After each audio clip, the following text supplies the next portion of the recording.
And we're on. Perfect. There was our clap. That was our clap. That was amazing. Clap it up. Have you listened to Amy Poehler's new podcast yet? No. And I'm so excited to. And I know you sent me something. I sent you the Tina Fey one. Yeah, I'm really excited about that. In the beginning of the episode, she's saying how she has to clap. Mm-hmm. And she's always like laughing, like they really need us to clap. And it's like her guests are like always joking around. And she's like, no, like we seriously, like they're going to get mad at me if we don't have a group clap. Yeah. But we've never heard that before. Wolf brought it up when we were doing the dog. And now we were like, I thought he was being insane. Yeah. I was like, it's not that big of a deal. He was like, we're going to need to get a clear clap. And I was like, okay, he's trying to intimidate us. Like he's making stuff up. I think it's when you have the director's cut and you we're just for everyone to know what we're talking about is like right before you start a video or recording, you're supposed to clap. Mm-hmm. And we didn't know this. But our production manager said, please clap. But it does make sense now because it's like when Sean is going to edit this, mm-hmm. he can see exactly in the video when we clap. Yeah. And he'll be able to see on the audio. Yeah. Like it must have been hard for our last two people who edited it because they didn't have that clear signal. They didn't have the clap, which also stands for chlamydia. Yeah, we've got the clap. We're clapping here. I actually had a dream last night that I had an STD. You know, I've never had one. I've never had one. Never even HPV? Nope, nothing. I had HPV. All cool girls do, right? Yeah. Or all wild women, or what is it? No, it's cool girls. All cool girls. It's a little bit of a rite of passage. Really? I felt so. Great. Well, because I learned that I was embarrassed when I found out. Didn't have a bat mitzvah, didn't get HPV. Well, there's still time to get HPV and have a bat mitzvah. An HPV themed bat mitzvah. Do you want to know that? Everyone gets tested. Well, but do you want to know this? You can't test it in men. So there's no men at my bat mitzvah. But men are the ones spreading it. So there's men at my bat mitzvah in a cage. In a cage. Well, the theme is HPV. HPV We've alert. Got men in a cage. Girls running rampant with their STD. A 32-year-old woman is running rampant at her bat mitzvah. HPV can give women like a type of cancer that like is really dangerous and really like deadly to get. Mm-hmm. And men are spreading it, but there's no way to test it in men. That's fucking nuts. Isn't that insane? Doesn't surprise me because God is a misogynist. And also, sorry. No, I'm sick of God. No, of people thinking God's a woman. If God's a woman, she voted for Trump. Like, I'm so sick of this. She's not a woman. Do you know what it's like to be a woman? There's no way that's a woman. And if it is, she's a woman who like voted for Trump and is like anti-abortion. Like totally. That's my new stance. God, that's my, when Ross asked us what our Subway take would be, mm-hmm. my Subway take is I'm sick of people thinking that God is a woman because God is not a woman. And if she is, she's a woman who voted for Trump. Yeah, she's a demon lady. It's like, it's a man up there. It's a huge man. It's the biggest man I've ever seen, but the smallest man. Napoleon man. Mm-hmm. What was I going to say? Oh yeah. Today I went to Dwayne Reed. First of all, should we do the intro? Real quick. Why not? You know what you're listening to. Yeah. Come on. I'm Nora Fried. I'm Hanna Gerlander. And you're listening to New Yorker of the Week. And we are episode 3. Mm-hmm. And we have an amazing guest on today. Or no, we're not going to do that until the end of the episode. No. I'm just laughing thinking about our interview. We can do it whenever. Do we do it now? Well, let's do Dwayne Reed. We'll be like, we have an amazing guest on today. Can we tell you about it? Okay. But then don't we have the whole episode and then we do her at the end, or we do her at the beginning? We do her at the end. Oh, so we'll talk about it at the end. Yeah. Okay, cool. Go Dwayne Reed. We have a new format and I'm trying to get with it, and my mix of like oldness and self-diagnosed dementia and stuff like that is really sparking. Yeah. I'm having a really hard time. Honestly, when the neighbors suggested we put a board up, maybe we put our format up here. Yeah. It's like, don't read ahead. Please don't read ahead in class. But like, this is our format for the episode. I went to Dwayne Reed today and I bought a woman's vitamin, one a day. Okay. And then I was kind of thinking to myself, and I said to my coworker, he always knows I'm like kind of all over the place with women's, making sure women are being treated fairly. But I'm getting nervous with the wire touching. Sorry. Just remember the one time that unplugged. Totally. It was the worst. I don't know why I just did that. My coworker knows that I'm a big feminist, and I I'm always like talking about like, oh, we got to do this and whatever. But I messaged him today and I was like, I'm like kind of freaking out that I got a women's vitamin because I bet you it has poison in it because Big Pharma hates women. They do. And so they're probably putting weird shit in our vitamins, and the men's vitamins are actually the ones that we're supposed to buy. Wait, that's an amazing theory. And he was like, Nora, I don't know. No, I'm with you. You should have called me with this information. No, I know. He calmed me down and was like, I don't think that's what's we should go read the label. No, yeah. We should do a test. Like, why are there men and women's? Right. Like, like what it, like I know our bodies are different, but like how like do you really need more vitamin D than me? Right. Like, and if so, how much are you getting? And then does that make you happier than me? Right. And like, and if you're happier, are you making more money at work? And they have specific vitamins. Like, okay, like maybe a prenatal vitamin. Like, okay, don't put that stuff in my women's vitamin. That is a separate vitamin. Like, maybe we need to be sectoring out the vitamins a little bit more. I just feel like I'm like, like, okay, if you're having a womanly moment, I want my special vitamin. But if I'm not, if it's a daily thing, like what's in why mine? Can't we all have the same? So I'm gonna start taking them, but with a careful eye. Oh, okay. With a cautious. Well, I spent money on them, so it's just I got to. But yeah. Anyways, my coworker's a listener now. He's wonderful. A listener now? Yeah, he listens to the podcast. Oh, now. I thought you meant like in your life. No, like, no. Before he was a talker. Now he's always been a homie, and he listens. And that's amazing. And it's nice that he calmed you down, because I guess he always kind of calms me down. Not like in a bad way, just like he's always like, Nora. Okay. Amazing. Well, let me know how your watchful eye of your vitamin goes. I will. I feel like you need another woman of the same age, weight, height as you. We're not the same age. I was about to be like, I'm probably like 10 pounds heavier, but like I feel like we need the exact same version of you to take the men's. I was just about to say I gotta have a baby. Still not. You should have your mom take the men's. Yeah. That's pretty good. That's better than your twin. Okay. If not, I can ask Kim if she'll do it. That's my Someone's mom. got to take. Wait, I don't know if this is a worthwhile study, actually. The more I think about it. Hannah was DMing, so we have a group chat with her and her mom. Well, I have a group chat with her and her mom on Instagram. And in the Instagram chat, she shared a meme that was like, would you for $50 million send your mom to prison for a year? And she sent it to me and her mom was like, Hannah, no, I don't want to go to prison. And she called me. That's the part you didn't see. She called me. She was like, are you out of your mind? Hannah, it's prison, Hannah. But like, it'd be 50 million. Say it's a true 50 million untaxed. Like, we're going to have 50 million. If it was reversed, like your mom will get 50 million if you go to prison for a year. I would say, as long as I'm getting some of the money, I'll go for a year. Would you? Probably, yeah. So it's like, why can't my mom take that on? Yeah. I'm willing to do it. I actually I don't know if I would for sure do it at my mom's age, because I would be like, right now I'm having so many issues with like my foot and like, my body. And so I feel like it's going to get a lot worse when I'm getting older, and I need like a comfortable life. And I don't know if in prison they're going to have like the right, like medication I need for my back and stuff. Okay. That's fair. So that would be just like a really rough year. But 50 million would be nice. 50 million would be really nice. And I know my mom has had a lot of rough years in her life. So it's kind of just like, let's do one more. And then the rest of our years are going to be amazing. Yeah. Because we have $50 million. Totally. And maybe I can send her to prison with some books on like investing. She can join my book. She can join your book club, and you can just do books on like investing and like tripling your wealth. So then when she comes out, we know exactly what to do with our money.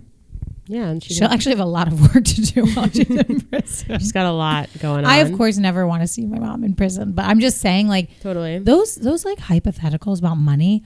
I'm sorry, I don't have money and I don't come from money. Like, I'm always going to choose the money. I'm like always like, I'll definitely cut off my pinky toe for $1 million. Like, that's something like immediately when someone's like, will you alter your body for money? No one's actually like asked me that. But if they did, I'd be like, pinky toe gone for what? Take two of them. Take the one that's next to the pinky toe too. That also, like, what are you doing? You know? Yeah. What is the one next to the pinky toe? They're not doing shit, and they're ruining my pedicures. But you need your big toe. You know that, right? Yeah. If you get rid of that, you can't walk. No, I didn't know that. No, there was this woman, this girl I went to high school with. Her mom dropped. Someone dropped a countertop on her foot. She lost her big toe, and she has to have those arm like crutches. Like she can't walk without them. Oh is that not insane? Don't you ever? Your big toe, your stupid toe, has so much power.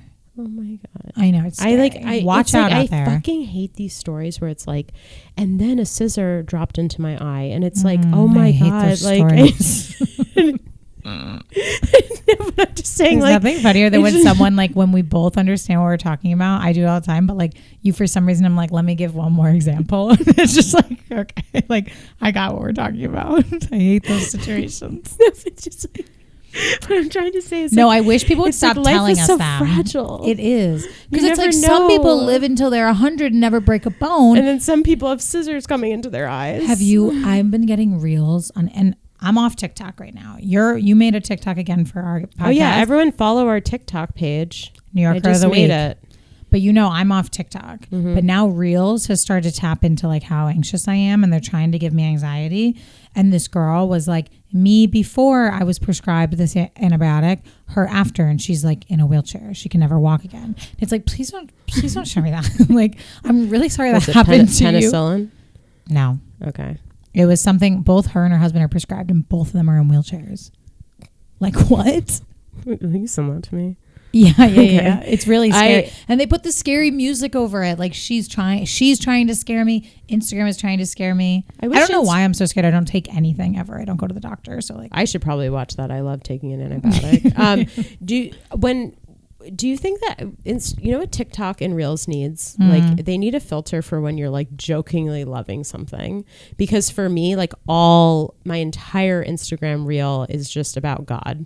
And like women who love God. And they think you're religious. And they think that I'm religious. And they're like, my husband singing his Bible song to me in this morning. But it's like every single one. It's like, obviously I watch all of them. Yeah. And I find it amazing. It's but also funny. it's in an ironic way. And like, I don't necessarily want that to be my entire feed. Yeah. Like I would love the wheelchair antibiotic every now and then or something. Just something to kind of switch it up. There should be like a like button. Yeah. That's like, I'm liking this, but this is not you shouldn't take this in as what content I want all the time. But then like the regular like button is like me saying like, give me as much of this as you're interested in. I like this every time I see it. Yeah. What is something that like every video you see that's like this, you'll watch the whole thing? If it's like cleaning of a surface that involves a couple steps. I love watching people clean. Yeah, specifically the rug guy. He takes a rug, he like throws up on it. It's amazing. Puts like dog poop all over it, and then he's like, watch me clean it. And I'm like, I'm here. And then I want him to come to my house. I want him to do that all over my house. Come on over. Yeah, just like I've never cleaned my house and no, just I want it as my house is. I don't want new. Do you know what I did for myself myself for my birthday already? Yeah, what did you do? I gave myself a little gift of hiring a cleaner to come while I'm gone. Oh my God, while you're away? Yeah. Oh, that's amazing. Yeah, it's a so really you're gonna big come move. back to a She's coming on April apartment. 18th. Yeah. Amazing. Yeah. Keep that date in your calendars, everybody. When you're just hanging out on April 18th, just know Nora's my apartment's getting cleaned. That's going to be amazing. Yeah. Have really you worked excited. with her before? Yeah, she's great. So actually, when I used to sell, when I used to do like interior design in real estate world or whatever, which actually is really on brand with this episode, real estate, the hustle. I was making a lot of money, and I not like a lot, but like more than I had made in my past. And I was like, I'm going to have a cleaner that comes quarterly. And so she came quarterly, and it was just she does such a good job. I read this book about like little luxuries like you should do for yourself as when you're in like just in life in general. And this woman was saying that like every 6 months you should get a full body massage. If you can't, like maybe you can't afford it every more. 6 months. Well, she was saying every week. She was like a tight on money story. Like, she's like, when you can, these are things that are like, you should save up for, put aside money and always do for yourself.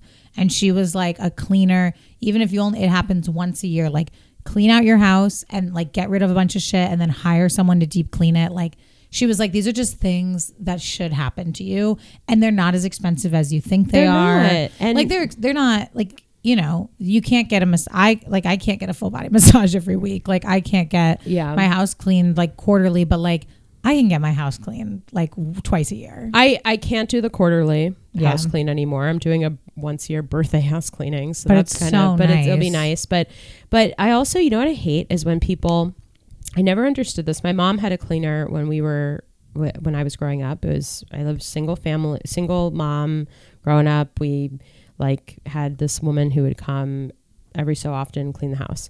She would always say, Nora, you got to clean for the cleaning lady. Mm-hmm. And I always was like, what the fuck, Mom? Like, not like actually, but like I'd be like, Mom, like that makes no sense. She's coming to clean, blah, blah, blah, blah. And now I totally get it. Yeah. I fucking hate when people don't clean up for the cleaning lady or cleaning man, because it's like you have to clean. You have to clean first. Mm-hmm. It is such a waste to hire a cleaning person and have them clean up your clutter. You want them to do the things you don't do. Like you don't clean the oven. Yeah. You don't take all your stuff off the dresser and wipe down the whole top. So you don't want them wasting time just putting like your blankets back in your basket. It just was like, it makes no sense. And I know of some guys in my past who have just like friends who hired cleaners and they just left their houses like a mess. And then it's just like, and also, why are you doing that to her? It's rude. That's like rude. It's like, yes, you're hiring someone to clean your house, but that doesn't mean just like live and trash it. So crazy. The kids I used to nanny for, they would always be like making a mess, and then they'd have to clean it up before the cleaners came, and it was always a fight. Well, not for the little boy. He was like an angel. He was like making the bed for her and like asking her how her weekend was. He was a nice kid. Yeah. It was the little girl. The house cleaner always became like part of our family. Like my mom would like, we would like hang out with them, and like she just always like incorporated them into our lives. So it was like as a friend. And so it was like, if you left the house destroyed, it would like get back to my mom. Well, if you want to know who was the cleaner that was pretty disrespected and pretty stressed out growing up, it was me. Yeah. I was the house cleaner at 179 Merwin Ave. That's really, I'm sorry. And when people didn't clean up, they heard from me. They heard from me. That was like my job, because I spent the most time home alone. Yeah. So it was like, she's got to be doing something. I should have, honestly, the privilege I had of having this woman come to clean, I should have been cleaning. Sometimes. I was just sitting on Sims. This is why I think I have a really toxic relationship with cleaning, because I do like things organized. I like them clean. Mm-hmm. Some of that probably comes from like a response from like how things had to be when I was a kid. Mm-hmm. But then in general, I do like things clean and orderly, like for my brain. Mm-hmm. But then it's like, I like to clean, but then when I'm cleaning too much, I then get triggered like my whole life. Everyone expects me to clean. This is all I've ever done is clean. Yeah. But then I go to other times and then like Wolf will be cleaning and I'm like, he's not doing it my way. Yeah. It's like a really terrible battle. I'm really specific about my bed. Like if anyone ever stays at my apartment when I'm not here and they make my bed, I'm like, great, you destroyed my bed. And it's like they actually did a nice job like making it, but I'm like, you didn't do it my way. It's not your way. It's not my way. I'm pretty loose with the bed because Wolf is like always making it his way, so I've had to like get over that. It's just like the little stuff everywhere. I have an ongoing voice in my head that is always saying, don't put it down, put it away. Like, and it's a burden. Sounds like a fun little voice. It's a burden to live with, but it's like, don't put it down, put it away, Hannah. Don't put it down, put it away. It's like, okay, say I take my headphones out, I put them on the kitchen table. That's not where the headphones go. Put them away. Just put it away. Okay. And then the mess is gone. Yeah. Like if I take off my shoes in the bedroom, that's not where the shoes go. Do you know what like is so... I gotta get that voice in Wolf's head. Yeah, well, you should put him in like... Put him in like a room. When he's sleeping, I should be playing it. Don't put it down. Just put it away. Don't put it down. I'm going to be busy tonight. Do you know what's like crazy also is when you spill things? Isn't it just like fucking nuts? Like you just like the other day I opened up a packet of these little crunchies for my salad that came in my meal kit, and they just like spilled all over the floor. And it's just like, for a second, you're just like, oh my God. This is the worst thing that's ever happened to me. I'm like, this is crazy. And then you're like, I got to clean it up. But it's like this moment of like. It's shocking. It's just so shocking. It wasn't at all part of the plan. Or like you open up a box of blueberries and the blueberries go everywhere. And it's like. This just doesn't happen to me, but I'm understanding the feeling. Like, are you like, you drop a glass like in your house or like, I don't know. You should call Wolf. Just like when things drop on the floor and you clean, and then you're trying to be an adult, and then it's falling on the floor, and it's just like, whoa. And it's so life altering just for like 2 seconds. And then you get a grip and you're like, I'm actually okay. The next time I spill, I'll think of this. Yeah. She like never spills. This moment for me is when I am drinking and I spill on myself. Yeah, I'm like, are you fucking okay? Like, what is this doing? It's on my shirt. It's dribbling down my face. But it also like makes sense. Like, of course we're gonna spill things. Of course our hands are only so. We only have so much. I'm having the moment of like, what's the podcast? No, and like I love it. I love where we are. But do you ever like we're mid conversation? You're like, what's the episode? Well, that actually brings us to our what time is it? Week. We have about 20 more minutes left. Okay. Okay. First of all, what was your most New York moment of the week? Okay, I'm subbing in. I don't really have a New York moment. This week was kind of like a traditional week, which might be different than, like we call out the people in Jersey. This maybe is different than their week, but I don't think it's like anything special has happened. But I do want to phone in a piece of advice and a activity if we have any like broke college kids or like early 20 somethings. I want to tell them like the most New York thing I used to do. I think that's what I'm going to sub in. When I was in college, I loved to drink. And I loved to drink after college as well. Ditto. And I had no money. Ditto. And it's like money you need to drink. If you want to drink, you need money. Yeah. And I also liked to dress up and have like, it felt like fun things were always happening in New York. And then you're a broke college kid and all you're doing is like splitting a bottle of vodka, like passing it around on the side of the road. And it's like, this is New York. Like, we should be out doing things. Like I was doing that, but in Western Mass, so it was fine. So that's, but like for you, in New York, it's like get in a bar. The Come on, best honey. Parties are going on right now. The best bars are here. Like, and this is not right. So what I did throughout college, and I did it one time after college, and then I felt like this is when I had like a big girl job too. So it was like really embarrassing. This is what you need to do. You need to take with a friend, okay? Fake engagement photos. You need to go on Amazon and buy a fake diamond ring for $5. This is I actually don't even know if you know this about me. And then you're gonna call whatever wedding venue of your choice and say that you're engaged and you're thinking of having your wedding there. And you are gonna go and you're gonna get free champagne all day and you're gonna get to tour this beautiful place and they're gonna let you taste the menu a little bit and then you're just never gonna call them back. And that is something. That's your night out? I did that for 4 years straight. With who? My friend group. I took fake engagement photos with this guy. I always pretended to be the bride. I still have the fake ring at my apartment. It looks real. And we would just go to these wedding venues and they thought we were like, and like, yeah, maybe now that I've worked in the service industry for a long time, like it's annoying for them. But like, it's just like kind of like broke. This is for broke college kids. If you're over the age of 22, please don't do this. This is like 21 and under. Oh, I was like, should we do this? No. This is like 21 and under. Okay. Broke college kids, like New York story behavior. Okay. Like if you've ever thought like you've gone to a beautiful hotel or a beautiful venue and you're like, it would be fun to go here. They do weddings. If you're at a beautiful venue, they do weddings. So you're going to call. And you're going to say, and you're going to make your phone background, you and this whoever man you've convinced to take a photo with. You're going to bring your bridesmaids. You're going to come up with a story of who your husband is, what the budget is, all this stuff. And they're going to give you the 5-star treatment. Wow. How long does it last for? As long as you want, really. Wow. It's probably like the shortest one was probably 2 hours because they show you the whole venue. The first time I got drunk and I broke a glass and they were like, is the bride okay? Broke a glass. Broke a glass. Broke a glass. What That's is that? nuts. Well, because I was just talking about breaking stuff and you were like, I would never do that. I thought not anymore. Not anymore. Now that I've retired my old ways.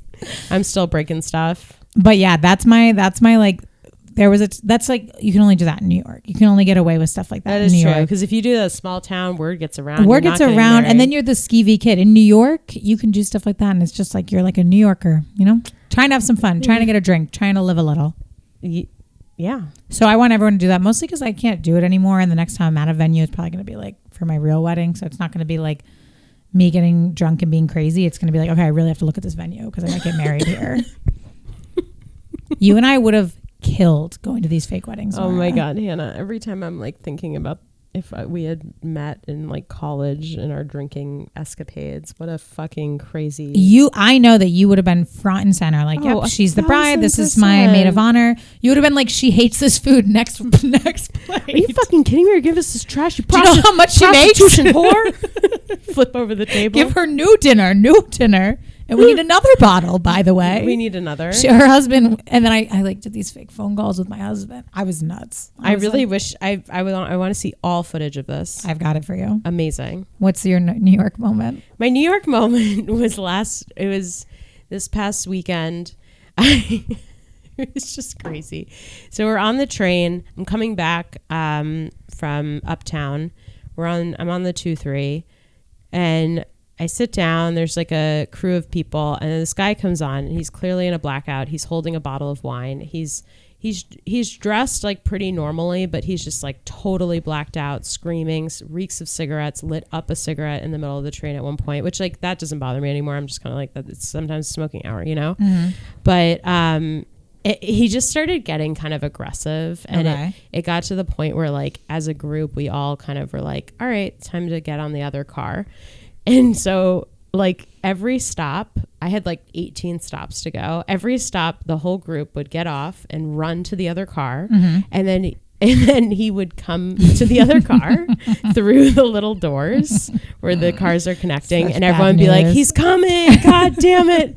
And it's like none of us wanted to call the cops because we were all just like, the cops are fucking assholes here and they don't know how to deal with this. This guy's like just wasted and out of his mind. Like he just needs help. We just need him to sit down. Yeah, like he just needs to sleep this off. But like this also is like lightly scary. Mm-hmm. So like he's like screaming that he wants to beat everyone up. And we're like, come on, just like sit down for a second. We're not going to call the cops. Just think about it. Just kind of like just sit down, okay? Mm-hmm. But so he keeps going. You guys keep jumping. We keep jumping, and we did it for like at least 10 of the stops. That's and insane. It was like everyone as a group, and it was just an unspoken thing that we were not going to call the cops, that we weren't going to alert a trained person. It just we're all just going to keep getting up because we've got this guy.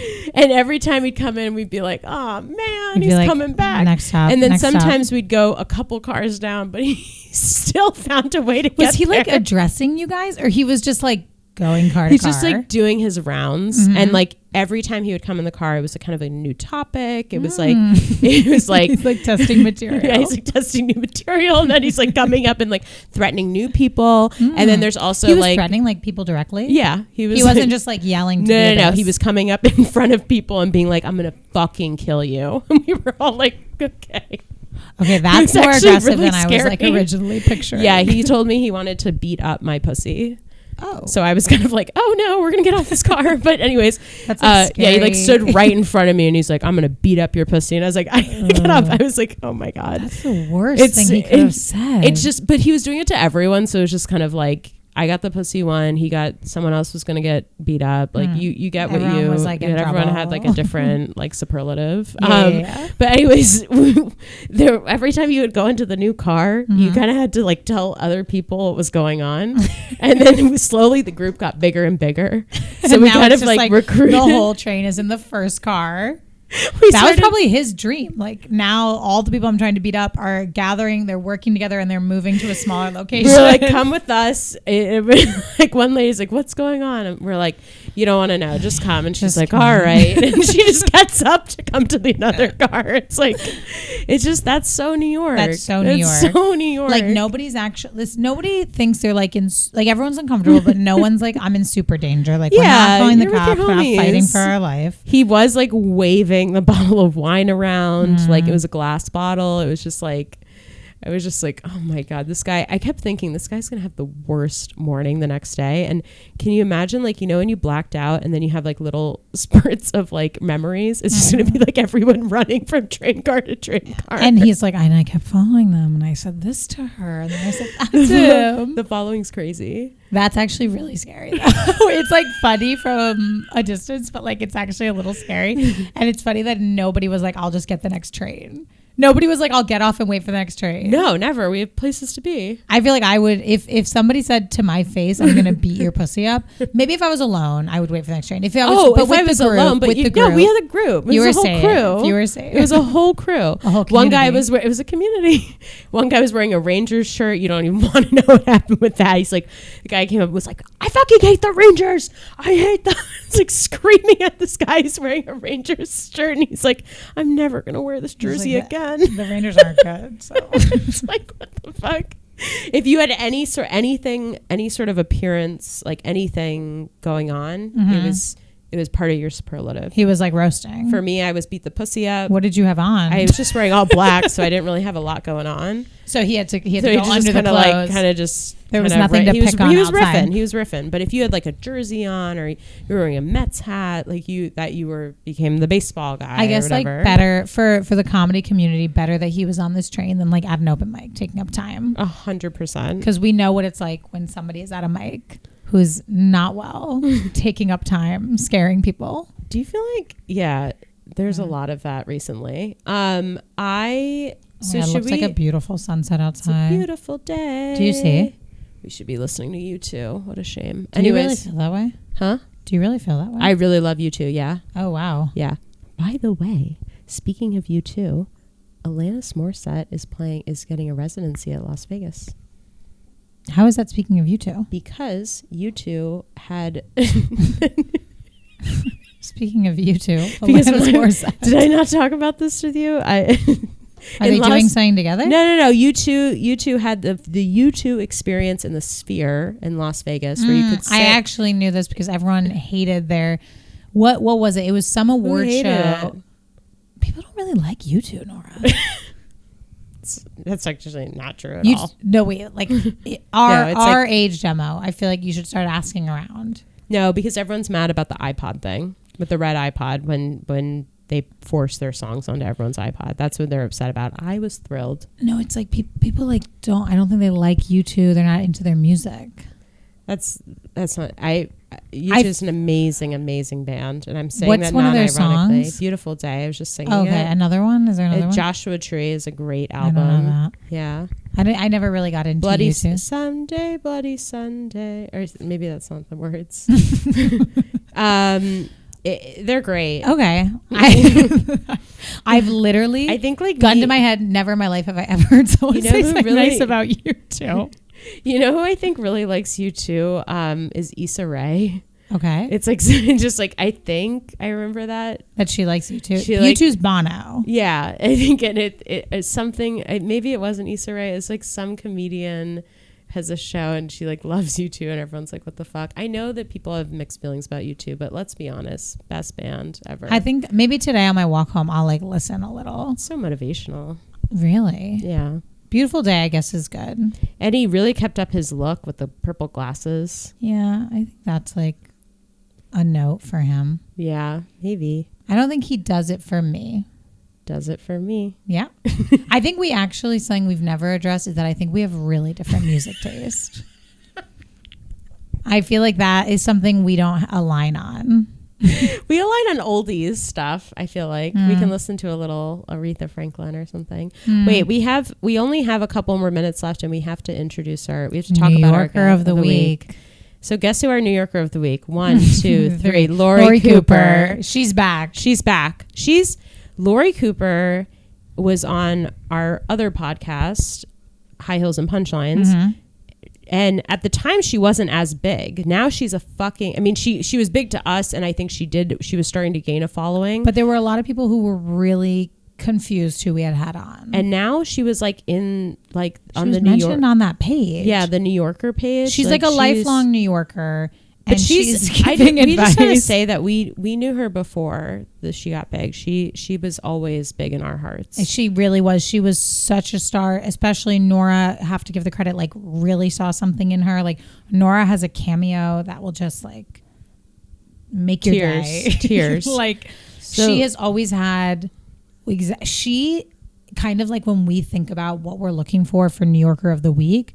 they all kind of a little bit have to have like the elk of Laurie. Laurie has been in the city for what, like 60 years or something, like forever. Yeah, and like, she all over she's big uptown girl. She loves to she sells real estate, but she was Dorinda Medley's, all the Real Housewives fans, she was her real estate agent. That's how a lot of people know her. That's actually some people know her. Some very few people. I'll ask Housewives fan, I'll be like, so who's your favorite like Housewives person, like friend of? And then people will be like, they'll say their friend of, and then I'll be like, oh, mine's Laurie Cooper, and people will be like, who? I'll be like, Dorinda's real estate agent in season 2. Are you fucking an idiot? And like she is going viral now for her content creation. She's giving like advice on dating. But if you even just go back a little bit, like she's always had an amazing online presence. She really has. And she's been consistent. Yeah. She always has a really cute hat on. Mm-hmm. She always has an outfit that's like perfectly curated, full glam. And she gave us advice about dating. She was saying like you should be in glam to go get mail from the mailbox. Yeah, because you never know when you're going to meet them. She's real. I'm so tired of this. I'm not going to go on a Gen Z rant, but I'm so tired of this. Like, she's keeping it real. She's like, girl, put on makeup, go to the gym, get yourself to the bar. Like she's a lot of the advice these days is like self-care, love yourself, be whoever you want to be, and that is true. That is true. But it's also like we're trying to get somebody. We're trying to reel somebody in. So like maybe I do need to. Laurie was like, what did we say? We said something like, it was on our first interview where she was like, set your expectations high. Not too high though. Let's be realistic. We were like, okay. And she was like, you want someone rich, but like not too rich because you don't want the other girls to be chasing around, and you want to keep him interested because if he's not interested, he's going to leave you immediately. And she was like, start dressing up, start putting on makeup, impress him. We were like, okay. Yeah, we were like taking notes. Like, I was like, we literally were like rigorously but we reached out to Laurie again and we were like, do you want to be New Yorker of the Week because we fucking love you? And she agreed, and we had a great conversation per usual. And we gave her an even bigger title than New Yorker of the Week. She said, I'm New Yorker of the Year. New York Icon of the Year. Icon of the Year. She did it with her hands up. New York Icon of the Year. That's the kind of energy that we want in here. That's the kind of energy. Yeah. That's what I want. If you... Sorry. You like never put the hand. That's the kind of energy I want. No, I just think that like, she's the hero of New York. She really is. She's really iconic, and she hosts these you'll hear she talks about it. These martini meetups. She believes that she has what it takes to find you your soulmate, your guy, your husband. Mm-hmm. So she's hosting these martini meetups to set people up. She's like orchestrating meetups, and they're sold out, and the tickets are not cheap. No, they're not, and they're sold out, and it's kind of hard to get in. Like, I want to go, but I kind of feel like I can't waste a ticket. Like, I feel like if she finds I'm in a relationship, she'll be pissed. She doesn't want you there unless she can start pairing you up. True. And you can go to her Instagram. She shows you some tips, like play basketball with him. Yeah. You saw that one? Yes. She like shoots a hoop, he shoots a hoop, and she goes, "Great game. How are you?" Like she's right there. It's amazing. It's really amazing. I love when generations above us give us any advice about dating or finding a job. Yeah. It's like the one that we always talk about where our parents are like, "You want to work at Goldman Sachs? You go down to Goldman Sachs down there, and you go up that elevator and you say, I want a job," and it's like with dating, they're like, you want a man? Put some makeup on, go outside, work out, go for a run, ask him out. You've got it. You've got this. They have no idea what's going on out here nowadays. It's really tough. It's like so much more than just some eyeliner. So much more than I also like I don't know where Laurie lives, but like my mailroom is inside my apartment. Like, and I'm not meeting anyone at the mailbox. Yeah. I actually am kind of meeting people. You are here. This building is like, honestly, you should be also hosting martini meetups. There is the way that you guys should do like everyone keeps their doors open and has different themes, and it's like a party place. We did talk about doing that with like some sort of appetizer or something. That would be fun. Yeah, I think that would be fun. My friend, Hope did that with her in one of her old houses in Bushwick, where they had 3 floors, and each person for Halloween, they all collaborated and had like different levels of hell. So it was like, and I recall this. Oh, you went? No. Oh, because like all of Brooklyn went. It was nuts. I recall this from a story we're not going to say on the pod. Yeah, we're not going to say that. No. But I started thinking about it, and I want you to know, since you and Ross told me that story, I have been like, not Ross, you and Hope told me that story. I've been like, how can I make this a sketch without like getting canceled? Like I think about it like once a week. It's insane. It's like it was written like for a TV episode. It was crazy. We had a little malfunction with wardrobes at the because of something that seemed like Nora was leading on, like a leading idea woman on. But what I'm saying is that they had. Everyone invited people and like 500 people came. It was crazy. It was like the craziest party in New York. You'll need a bouncer for when you do it here. Yeah, like I was just like, what? We were all like, holy shit. Like if you weren't going to that party that Halloween, it's like, who the fuck are you? What year was it? Why wasn't I there? I have no idea why you weren't there. Was I even in Brooklyn yet? Were you born yet? It what was year? like 1993. What year was it? It was before COVID. I don't know. I was still drinking. Was it 2019? Probably a little bit before that. Okay. I feel like when I was in college. It was like pre-Trump maybe. When I was in college, I never went to Brooklyn. Like I really was, everything was happening for me in Manhattan. Yeah. But I think there were college kids there. Oh, absolutely. Who like heard about it. There were so many college kids, like so many PACE students lived in Brooklyn. And I remember thinking that was so crazy. It's 7:04. I saw. Shit. Okay. No, it's okay. Okay. We'll just wrap up after this. Okay. We'll wrap up now. But tell me what you're going to say. It's not good. Well, I just wanted to make sure because I thought maybe you weren't looking at the time and I remembered I was supposed to be looking at the time because you have a sketch thing. No, I just checked and it's fine because I can join the Zoom call while I'm walking home. Perfect. And they already know I'm going to be 15 minutes late. Oh, perfect. So then tell the PACE story. It's not. It wasn't. While I was already saying it, I was like, this really isn't that interesting. So it's kind of a blessing to be cut off. Okay. Because it's like, what do you guys need to know about PACE kids and living in Brooklyn? I never even like knew about PACE kids. I always heard about NYU kids. We hate them. Really? I kind of hate them everyone too. like the first year at PACE is people either that didn't get into NYU or people that are like, I'm only here for a year and then I'm transferring to NYU. That's like the whole year. I knew for a fact that I would never get into NYU. I did terribly in high school. I got into PACE on the CAP program, Challenge to Achievement program, which is basically like, we saw you had really bad grades, but you have really good resume.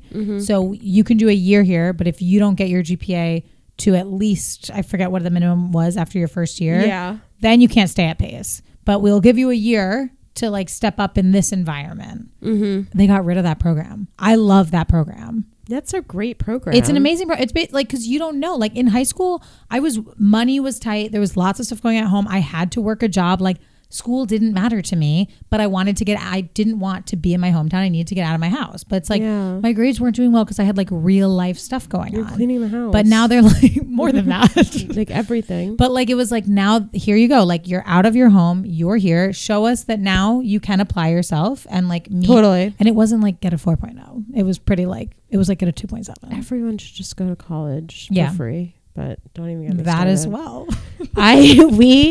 We at UMass, there were some people there that didn't get into Harvard. And that's a big pivot. That is hard. Because at least NYU is like, get into Harvard. I'm here at a little uptown.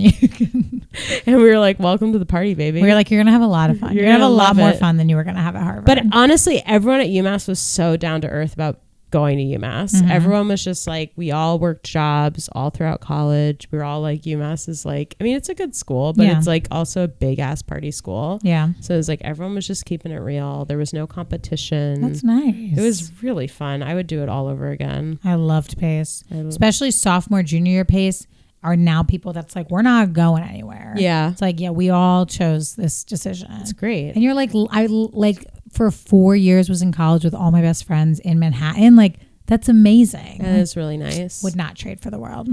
Okay. On that note, we're going to give you Laurie now. Enjoy this really, really special interview. It's a trip. Welcome to Laurie. Welcome to Laurie. Thank you so much, Sean Curley. Do we do that right now? I'm so confused about this. I don't know because we gotta write this out. Maybe we should. We'll try this. Like, all right, the rest of this episode is gonna be like acting. The rest of this episode is gonna be our interview with Laurie. But shout out to Sean Curley, our video and audio producer, and our intro and outro music. He's the best. And now, Laurie Cooper. And make sure to follow Laurie Cooper too. Okay, and make sure. I wish I had that in my script. Okay. Bye, you guys. Bye. Laurie, we are so excited to have you back on the pod. We have a new podcast now. Now we're called New Yorker of the Week. And every week we are going to highlight our favorite New Yorker. So obviously it was not hard to decide that you are our New Yorker of the Week. How many have you done? We've done a bunch now, but we're kind of stacking them up, and we decided, if we're gonna do it, we have to have Laurie again. A true New Yorker. When I think of New York, I think of you, Laurie. We both do. I'm a long time. I'm here all this time, and I know all the answers. So, shoot it. Let me know. Cool. We will. All right. Well, yeah, Laurie, can you tell us a little bit about how long you've been in New York? Kind of, some of the neighborhoods you've lived in. Okay. I was born in Brooklyn. Cool. And we couldn't wait to escape Brooklyn. I was there when things were good. We were in a very good area where there were a lot of, upper middle class people. It was a great area. And of course now, we got Williamsburg. So that's really incredible. So they took all of my old neighborhood where we all wanted to escape and should have bought real estate. Or kept our real estate then. Think about how that's escalated. Okay, so I moved to the Upper East Side when I was about 17. Oh, wow. It was a bunch of years ago, obviously. We don't talk about it, but it's been a while. And we moved to, actually, from Brooklyn, we moved to Riverdale, and then we moved down to Manhattan. And I live on the same street as I did then, when I was teens. And this was primo for my mother. She was widowed and came back to fabulous Carnegie Hill, which is where the Guggenheim Museum is. It's where the expensive condos have gone up and sell out. I'm staring at one where my office was. I was in a townhouse on 89th and Madison and sold for Carnegie Hill. And this has been thriving and getting even stronger. So we have the Upper East Side here, which is mucho in demand now because schools are here. So this is where families go. So as you know, the Guggenheim is on 89th and 5th Avenue. You have the Met on that same stretch of 5th Avenue. And so this is incredible. And the movement has been up, all the way up to what they call Carnegie Hill, which is stretching it a bit, but you're up on 96. And nice. The reason it's called Carnegie Hill is there was an actual hill on 86th and Madison. So that goes up like that. And so we were called Carnegie Hill. We have other locations around here, which is the Upper East Side, which is and has been growing, which is west of East Madison. So you've got Park Avenue, which of course is always Uber with the expensive co-ops. And if a condo went up there, and a few did, they just sold out because again, condos. So you work in real estate currently. This is what you're still doing. I'm a working woman. Oh yeah. All my Instagrams, I still do it all. I love getting out there and meeting all kinds of people. You really are. You're very out and about. For anyone who follows your Instagram, they know. I've sold it all up here, and so I'm very knowledgeable about this Upper East Side. So you give me a building, I know all the layouts, I know everything. New condos came up, but the pre-war older ones obviously have been here a long time. And Laurie, what's the most New York thing that's happened to you even this week? That's usually how we start off the pod, is kind of saying a funny New York moment that happened, that it's one of those things that happens. It's only in New York this would happen. I'll give you a really New York story. Cool. It's a small world, and there's 3 degrees of separation.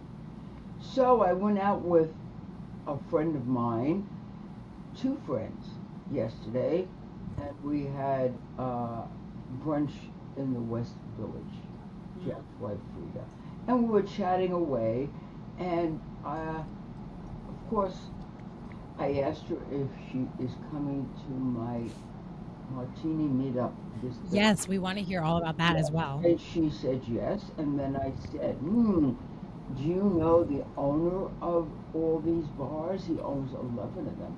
She says, guess what? I know him 11 years before he really? wanted to do. And so 11 years later, he's so successful, keeps getting bigger and bigger, and he does all kinds of stuff and brought in investors, friends of his, young friends that came over from Australia, from Brazil. Oh, whoa. He's really doing great. So 3 degrees of separation. Not only did they know him, but he lives in her building. And so that was even, I just couldn't believe the connection. I yet to tell him, but they'll be really excited to hear that. Especially all to my meet and greet, and they will be there because he's going to be there where we're going to auction some hot men, which will be a lot of fun. Yeah, you got to tell our followers about your martini meetups. I think we have a lot of like single ladies that listen. Yeah, wait, what is some advice? Because I know on your Instagram you give a lot of advice, specifically around dating. And I think that would go a long way with our listeners because we also, especially for like the classic NYC lady, like where the hell do you find a man in New York? There are so many women, as you know, and as I will tell you, there's so much movement coming back to New York. New York's alive again. The clubs are busy, the bars, the restaurants. You don't just go out to early bird like people were doing. Now 9, 10 o'clock, 11 o'clock, things are moving, especially downtown, West Village, East Village, Tribeca, that whole area, Soho, so hot. So it's all a great plus factor for this city because it's the best city in the world. So of course, my advice is great because, listen, I dated in this city. I know nothing really changes. Men do not change. How you act does not change. It's all about finding the right mate, whether it's male or female. There's a lot of great guys out there that are searching for the right person. So where do you go? You're coming into New York, you've never lived here before. What do? You'll follow me and I'll tell you. So all the bars I mentioned are bars I know are great.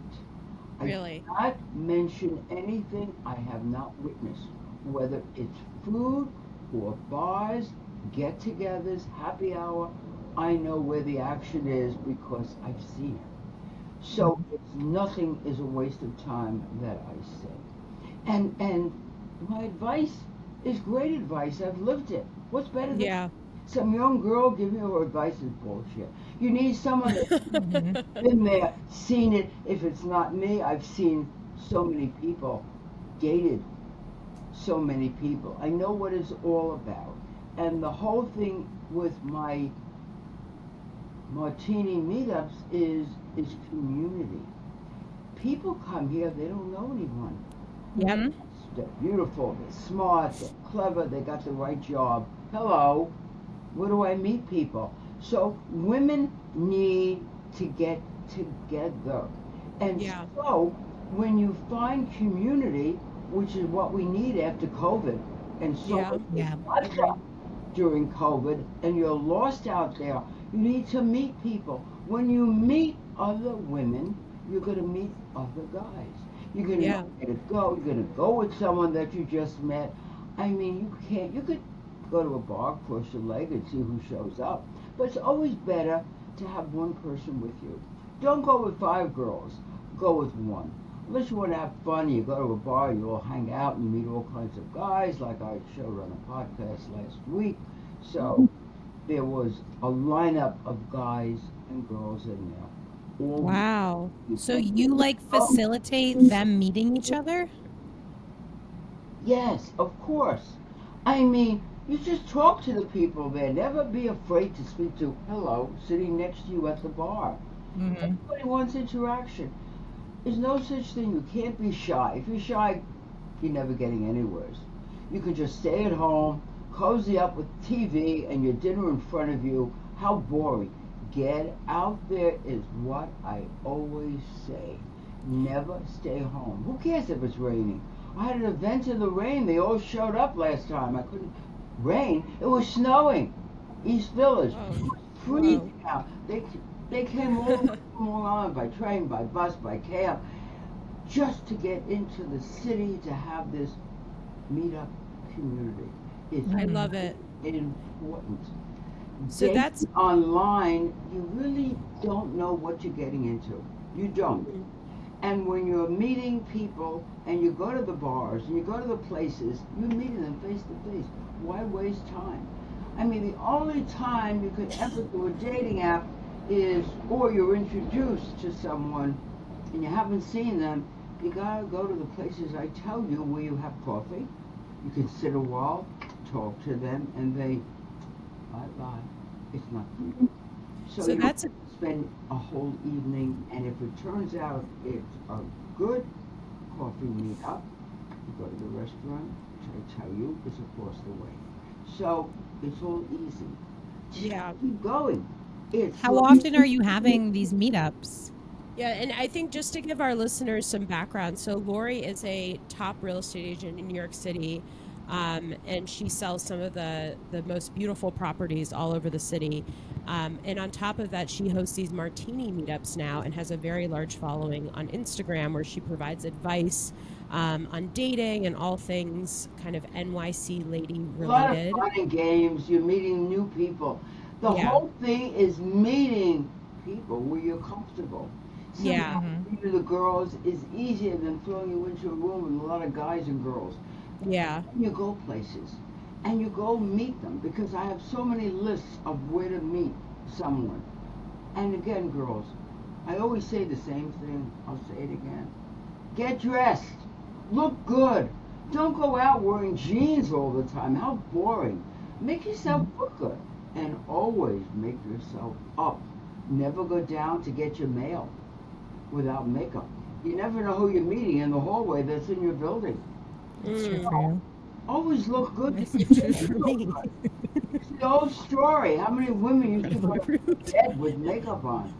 Or we see funny things where they went, put rollers on their head. They got up and called their husband. That was so funny. I saw that in one of the shows. It was hysterical. In the morning, she had her hair combed out before her husband got up. But you want to show your best. You want to keep a guy? Look good. I'm sorry, it takes a little work and effort to keep it going, but you gotta be fresh and alive if you want to keep something going. If he's right for you, and if he's wrong, see it. Move on, forget it. Yeah, you got to cut him off if he's not a right fit, because there's plenty of men out there. There's so many men. If it's a wrong fit, get rid of them. Don't. What would you say? 20, what would you 30s, move quickly? What would you say to a girl who's dated for a while and she feels like she can't do it anymore? She's not meeting someone. And she's in New York. out and she's about, but it's just not hitting. It's not happening. You got to go to events that are out there. Join a golf club. Play tennis. Go to a museum. Join a museum.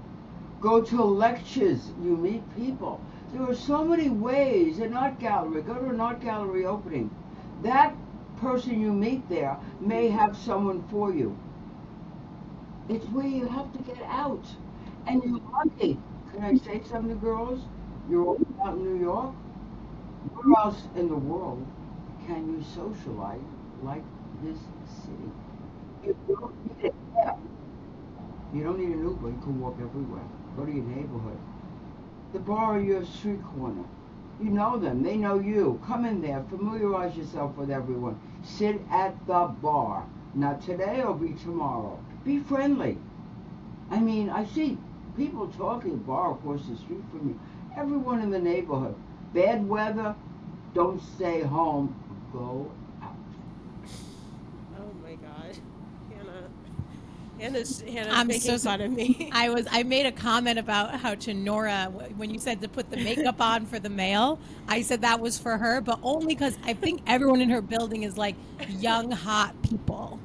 She's got like a bunch of people in the building. I can't stop laughing. But anyways, what? If you see them, find out what time they go in and out, or say, I've seen you in the building.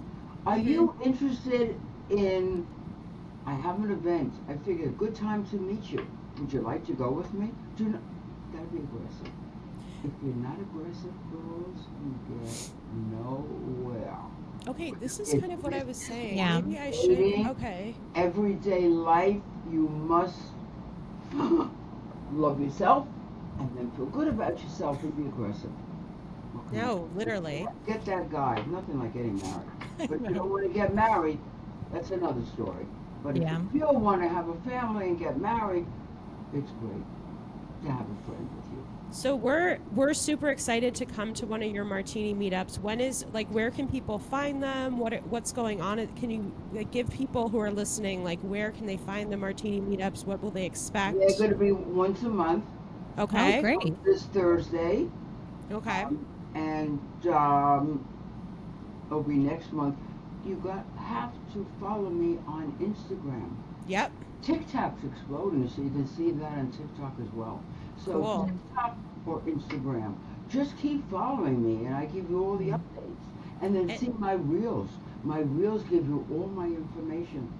Yeah, you give a lot of great dating advice on reels. Yes, the reels are great because I get people across the world responding. I have so many fans in London, Paris, Australia. Whoa. So I'm looking at, and I just want to make sure everyone can find you, Laurie. It's Laurie _Cooper _realty. That's where everyone can find Laurie. Yes. Yep. Cool. Well, Laurie, we are so glad to have you. I mean, it was so good to talk to you again. You are the New Yorker of the week. You might be the New Yorker of the year, honestly. I think I would be New Yorker of the year. It's not that's been around and done as much as I have. Honestly, I ran a big firm for over 35 years, and I've been in this neighborhood and grew up here. I grew up a block away from here on 5th Avenue. I moved over here. So I know it all. I've sold most of this Upper East Side. I'm telling you, no one knows it better than I do. Believe me. They think you set the standard for the rest of our New Yorkers. Yes. You really do. And what time is the martini meetup this Thursday? 7 to 10 p.m. And where does it take place? Sold out, by the way. Oh, it's sold out. Oh my God. The next one we'll post in about a couple of weeks. There'll be another one, maybe another rooftop one, and like larger. We have this one's over 220, about 230 people.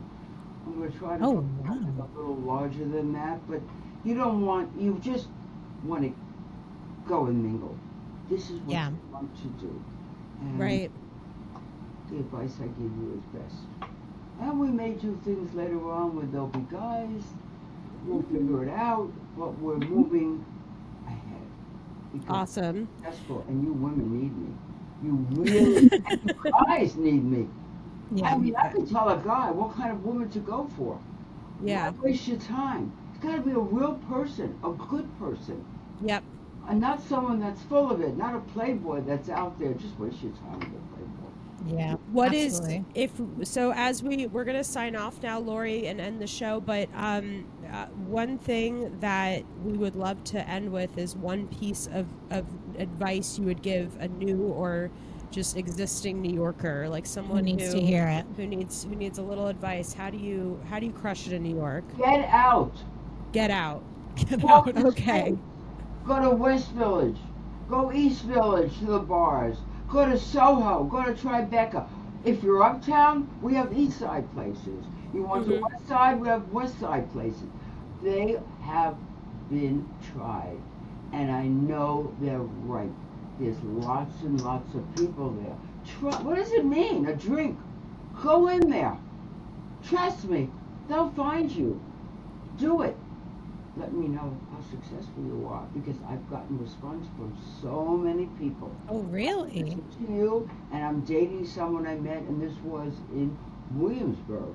And I did a hotel downtown bar, and she says I'm dating a great guy I met there. So, believe me, it's effective.